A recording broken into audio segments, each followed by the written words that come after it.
Thanks y'all for joining us, and Nick felt it was a good time to do it, and we have more information today than we did at the first part of the week, and it seems to be changing daily. But first, hope you're healthy and sheltering well, and I know you've got a lot of questions, and that's why we included Andy Humes on here, so he read the 23-page Q&A with the NCAA sent out last night on the eligibility decision, so he has a lot more detail on that. Really thankful that we live in Columbia and we have MU Healthcare and all the essential services still being operating. And you may have seen the Hearns and the arena back up for the hospital if needed, but so far the cases have been limited.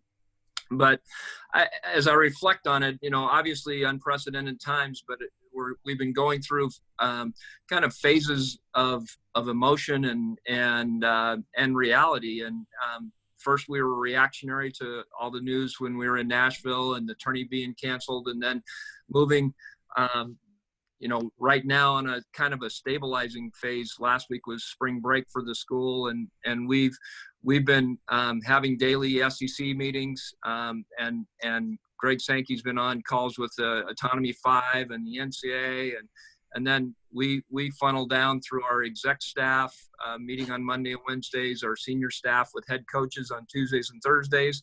We've got campus and system leadership having conference calls, and then just got off a call with our Student Athletic Advisory Council, and they had a meeting Monday night, and then we had them on today, just being able to answer more questions that they may have on a variety of things. But we're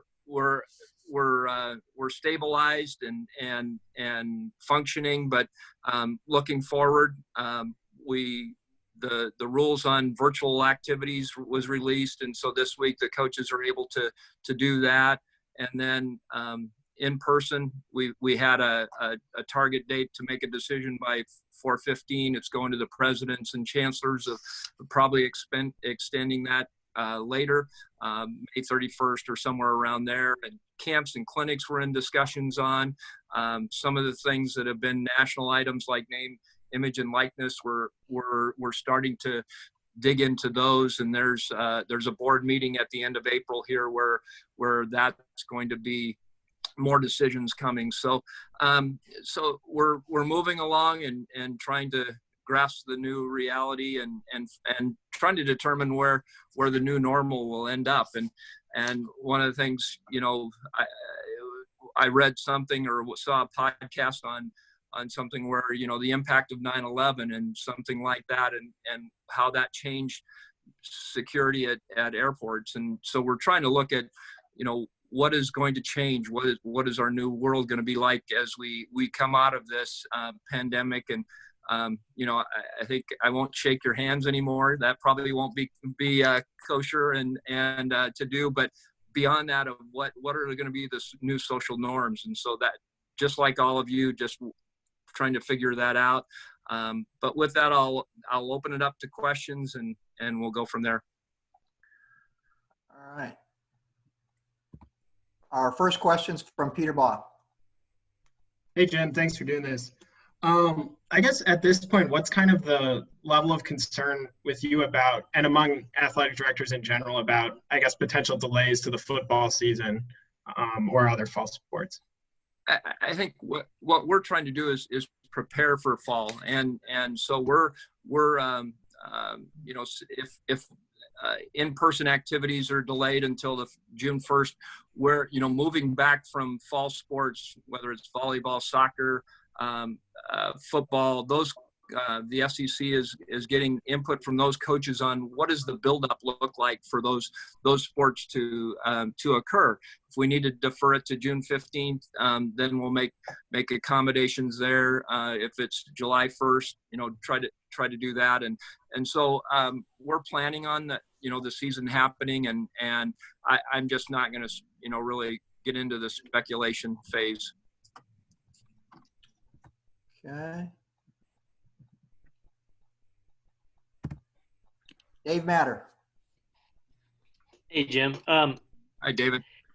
I know it's really early in this kind of process, but have you guys projected any kind of revenue loss for what maybe worst case scenario, not of anything that could be lost, but that has been lost this spring, just as far as what you guys haven't been able to host? Yeah, great question. And the budget, we're having a call tomorrow, and we're getting more information all the time. You know, you saw the NCAA as far as the men's basketball tournament not handing out shares. We just found out earlier this week, you know, that was what that was going to look like, and so the conference is working through what that looks like for individual schools. So then we're dialing down with the good thing as far as, you know, we don't have a ton of revenue with baseball, softball, and those sports in the spring. You know, most of it's in-house already, but there's still expenses. We're not sure where we're at yet, but we're looking at that and then trying to project. We're getting budgets input from our coaches and staff this week actually, and starting to do that and look through where we might project next year. But I think, you know, at a minimum, it looks, you've got to project that there's going to be a decrease in donations and ticket sales and things like that. We just don't know where that'll be. So we'll have some models based on what we think it might be. Long answer. Suichi? Hey Jim, how are you? Yeah, I know you just talked about the budget and everything. I was wondering if there are any talks or any considerations about just cutting salary for, you know, some of the higher up personnel in the athletic department. I know some schools have already kind of done that. Yeah, there's some neat things going on, and we're looking at what, taking note from HR, we've asked those questions of what we can and can't do. And, you know, I think Iowa State had something as far as, you know, not taking bonuses and things like that. I think there's a lot of good possibilities out there. We haven't decided on anything yet as far as what we're going to do, but I think that's forthcoming.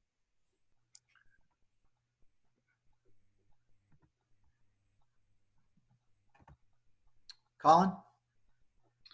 Hey, Jim. Kind of along the same question that Suichi asked, and it may be a little too soon for this, but I've seen some ADs speculate they may have to go to state or federal governments to help make up this athletics budget shortfall. Just what are some contingencies you guys are planning on in terms of revenue and maybe not necessarily cuts to help make up for those revenue shortfalls potentially? Yeah, and those might be from schools that are dependent upon state support and are funded by the state or the university, and so we do not receive any state support that way. So for us, that wouldn't impact us. The university overall is looking at, you know, FEMA's asking. I think every state is in a state of disaster, so there's, you know, everyone's going to be at that well. They have asked for, you know, what lost revenues have occurred, what expenses are occurring because of this pandemic. And so they're going to be collecting that and turning that in. But for us in athletics, it probably wouldn't impact us much. Eric?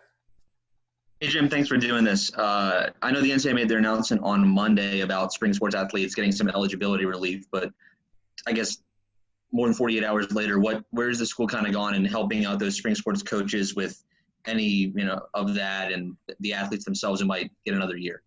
Yeah, so I'll let Andy take over on the details of that and what we're actually doing. But, you know, overall, we'll be the quick version of it is that we're reaching out to those student athletes through our coaches, and then getting that input back, and then we've gotten some from track and field, for instance, and there's a variety. You know, some of them aren't returning, and some wanting to graduate and move on, and a lot of the spring sports are equivalency sports, so they're not on full scholarship. So they're making those decisions what's best for them, and we're in that process. Andy, you want to add detail to that?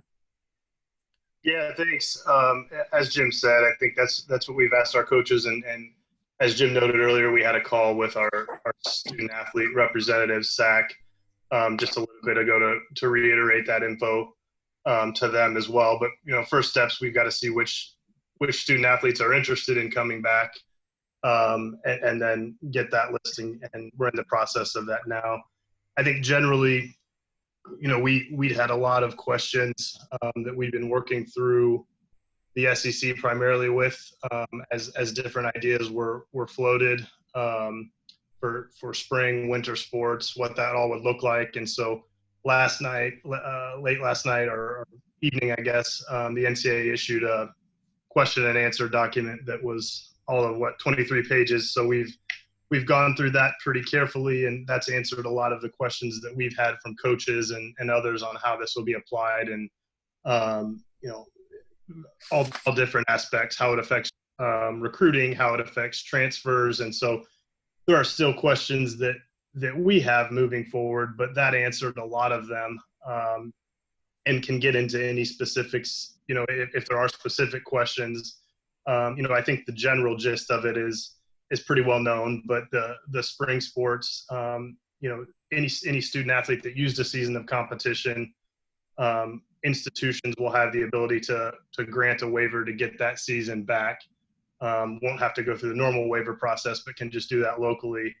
And then for all spring student athletes, we will have the ability locally to just apply an extension, which would basically give them a 6th year if they needed it to get their 4 years in. And so that really addresses those spring sports. As far as financial aid, those that are in their last year of eligibility, that were in their last year of eligibility this year, that's where the exception exists. If they elect to come back next year, their aid won't be counted towards their team limits. They're kind of just ghost counters, for a lack of a better term, for a year.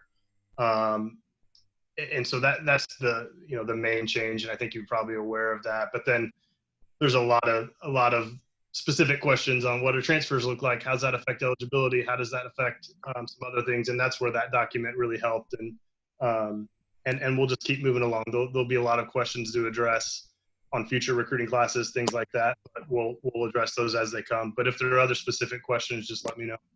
Andy, how many student athletes do you think are affected, and what's the potential cost? I think that's a good thing for the people to know. Yeah, student athletes, I don't have the chart in front of me, but it was potentially people in their last season of eligibility in spring sports. It was 20 something that are possibilities. The overall impact, if everyone that was on aid this year came back next year and we're at the same levels of aid, I think it was 463,000. And that's in this year's dollars. So obviously that would go up a little bit with being next year's. If they were on, say, a percentage, 75%, that may be a little bit more next year. But now that's if everyone came back. I don't anticipate that all student athletes will choose to come back. Many will probably choose to move on and move on in their professional careers. So, but yeah, that's the general numbers. Next up, Gabe Yarman. Yeah, Jim, wanted to ask, I guess, how much are you guys at the mercy of what universities decide? I know some schools have already decided to cancel summer classes. I'm asking, are you able to have football practice, have a football season if regular students aren't allowed on campus? Well, Gabe, I think it goes in phases. So a lot of schools are, I don't know if they're, well, some may be canceling, but as far as SEC schools, they're going to online classes. And so that doesn't necessarily prohibit on campus our campus being open, if you will. And that would be, we'll have to make that decision when we know, the Center for Disease Control and health officials make that determination along with the university. So we do, obviously, if the university is closed, we can't, and it's shut down the way it is now, and we're sheltering at home, there's not going to be activities. So, so where that goes from there, we'll have to see. Matt Michaels. Thanks, Nick, and thanks, Jim. I'm just wondering, if there is any sort of conversation within the SEC about having help when it comes to a financial support outside of the conversations you guys are having of putting the pieces back together on things that maybe the conference can do to help out individual budgets as needed or different areas where they're providing support. That hasn't been a discussion. I don't know whether, I haven't. That's a good question, Matt. I need to look at their reserves and see where where those are. But but no, that good question, but that hasn't been discussed. No. Next up will be Ben Frederickson. Hey guys, thanks for doing this. Jim, I'm curious in the conversations that you're having if there is a targeted date before you guys have to look at to say, hey, we need to have the green light from the powers that be by around this time in order to have a football season as we know it. In your planning and in your experience, is there a window there where after a certain point it becomes hard to pull off? I think those are the discussions that are going on now, along with medical advice and then coaches, training staff, physical training staff. Those will be determined, I think, in the future.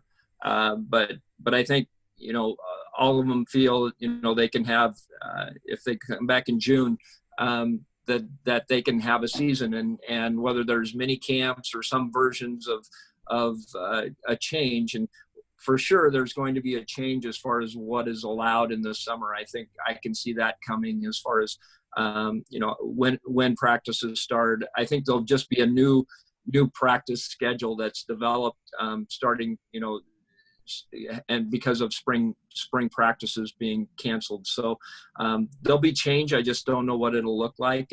But we don't have a hard and fast date yet. Back to the top, Peter Baugh. Oh, I don't think I didn't have my hand raised. Oh, yes, you did. My bad. No problem. Yeah, I guess I can ask something though. I guess what was just your general reaction to the NCAA decision to grant that extra year of eligibility? And did you think that was kind of feasible, and what were your, I guess, just initial reactions to it? I think that was the logical decision, based on what had occurred, and the season had just started, and actually outdoor track I don't even know if they had a meet yet. So they were still working on the indoors.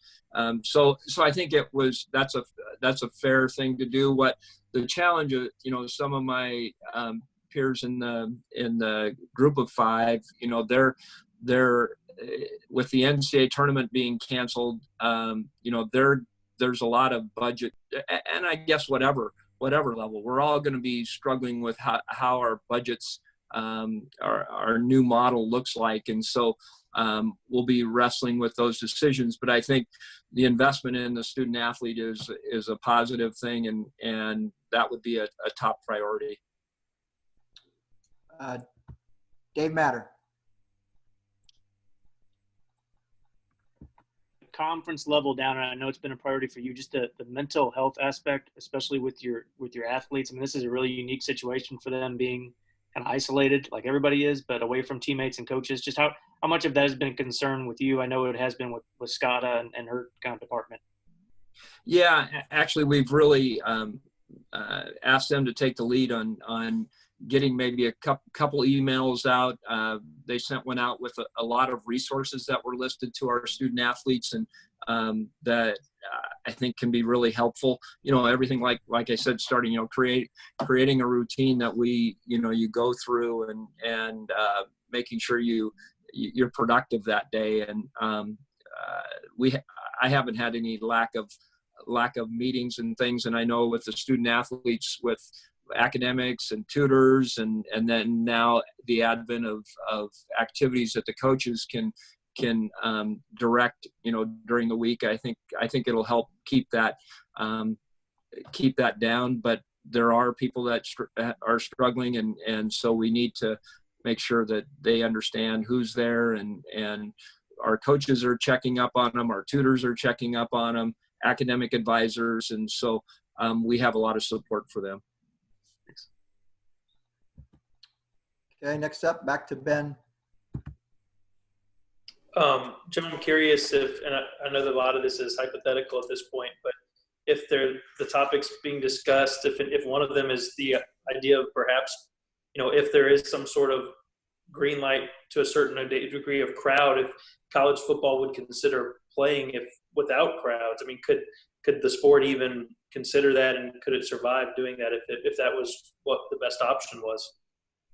Yeah, I think that all things are out there for speculation and all, but I joked with somebody that had 20 season tickets, and I told them that they needed to buy 80 so that they could properly social distance in the stadium with their folks. And who knows where we'll be by that time, but I think that's something that we have to be prepared for, and or not as much as you can, try to make contingencies and see where that all plays out.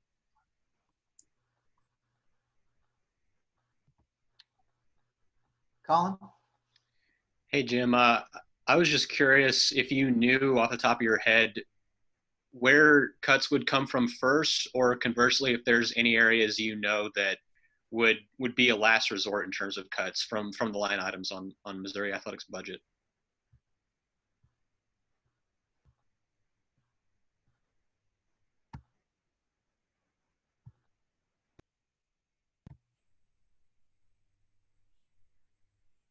Hello?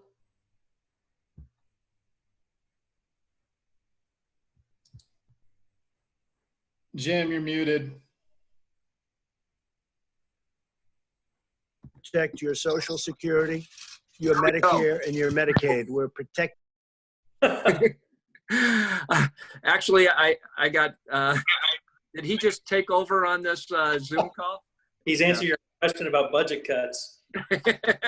Sorry, I guess my finger touched the button, but where did I ask that question again? Do I need to answer the whole question, or Yeah, where sorry, am I? I didn't hear any of your response. So I was just curious if there are any line items from the budget that you would start with in terms of cuts, or if there were any that would be off limits until it was absolutely a dire necessity. Yeah, no, it's a great question. Work in progress, but we haven't gotten that far. We're actually just gathering data now and looking at what we can do, and then we'll prioritize those and look at it. But that's for a decision down the road. Dave Matter? I didn't mean to have mine on. I don't know how I turned that off. No worries. It's a new You guys world. mute me. Yeah, I think you got to hit lower hand. Your hand. Lower hand. Okay, I got it. All right. Andrew Kaufman? How's it See, going? I'm not the only one making mistakes, so I feel good. Jim, I guess this is kind of for both you guys, but you mentioned that 460,000. If all the seniors were to return, is that something that the university could afford to keep them all on scholarship, or no? Like I said, I think that would be a priority. So we would need to make it a priority and make it happen. So there would have to be, decisions made on other things to make that work.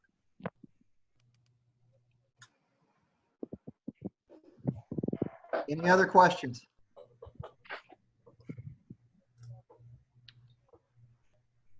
So would you? Yeah. Jim, I was just wondering if you've heard anything from the NCAA about baseball and softball postseason bans. Great question. Andy, you want to answer that? Well, the short answer is no, but there's been some other things that have occurred that's encouraging. Yeah, I think probably aware, it was in the media today with Georgia Tech was found out that their postseason ban in basketball had been fulfilled. I think that's been our internal position that, as soon as we knew the seasons weren't going to be played, was that the penalty was set for spring of 2020, and we didn't compete in the postseason in spring of 2020. So Another thing in that 23-page document that was released by the NCAA yesterday, there was actually a question and answer very similar to our situation involving schools that were required to serve a postseason ban due to APR penalties. And the question was asked in there and answered directly, and said that those schools will have met their postseason postseason penalty obligation. Based on those things in our initial position, we feel pretty strongly that we've met that condition, but we haven't received any communication officially in regards to that. Andrew? Oh, is my hand still raised? Sorry. I guess I have to unraise my hand. Okay. Gabe? Lower hand. Gotcha. Gabe? Yeah, Andy, this is probably more for you, although Jim, maybe, kind of in relation to the baseball softball thing. I know that the football team had recruiting restrictions in place. It's my understanding that those are not in effect until the next school year. So given that they basically can't recruit at all until May 31st, is your football program now going to be in a place where they still have to add 7 weeks to that? Good question. No, we can, part of our penalties, there were various penalties. There were scholarship reductions, and there are a handful of different recruiting penalties. As part of our initial probation report, you basically have to set out the schedule for what those penalties will look like. And because of our case going through appeal, we ended up submitting it later than we did with our initial probation report, but we submitted a supplement that's got the scheduled recruiting hiatuses in there. And so those no matter, no matter the time, a lot of those are dealing with phone calls, things like that are still applicable now. But it's a good question, because I do think we're going to have to revisit if there's been weeks that are built in during this spring. As far as I know, there weren't. So long answer, but for the most part, I think everything will be as is. Okay, so just to make sure I understand, those 7 weeks still are going to have to be served, as you understand it, at some point in the future. So the 7 weeks, whether it was for phone calls, off-campus recruiting, there are different penalties applied. Those don't have to be consecutive. Those don't have to be. So basically, each sport that was involved, chose the weeks that they were going to implement whatever that penalty was. I don't believe those will be affected if they happen to fall during this time. Does that answer the question? It could be, so they could have built in to fulfill those either this year or next year, whatever the sport chose to do, and those weeks will still be the same weeks. I think that answers your question. And so football opted to do that next school year, correct? Not this spring. Do you know that? Again, it kind of depends on which. There are different 7 weeks periods for phone calls, for evaluations, for contacts. I don't have it in front of me, but they had fulfilled most of theirs already up to this point, because we could start fulfilling those, earlier even. So if it was a no phone call week, they might have done some of those in the fall. Or if it was a no recruiting contact, they probably did. I know they did some of those over winter break, so they were fulfilling some of those weeks at the time. So with football specifically, there were very little, and I think maybe a week or two of phone calls that would have carried over into next year, based on the original schedule. And with those, it's not so set in stone that, okay, you said you had to do this week. Well, if something comes up and you need to make phone calls this week, then you can change that to another week. So there's significant flexibility with those. And by and large, each of those sports has pretty much fulfilled those recruiting sanctions at this point.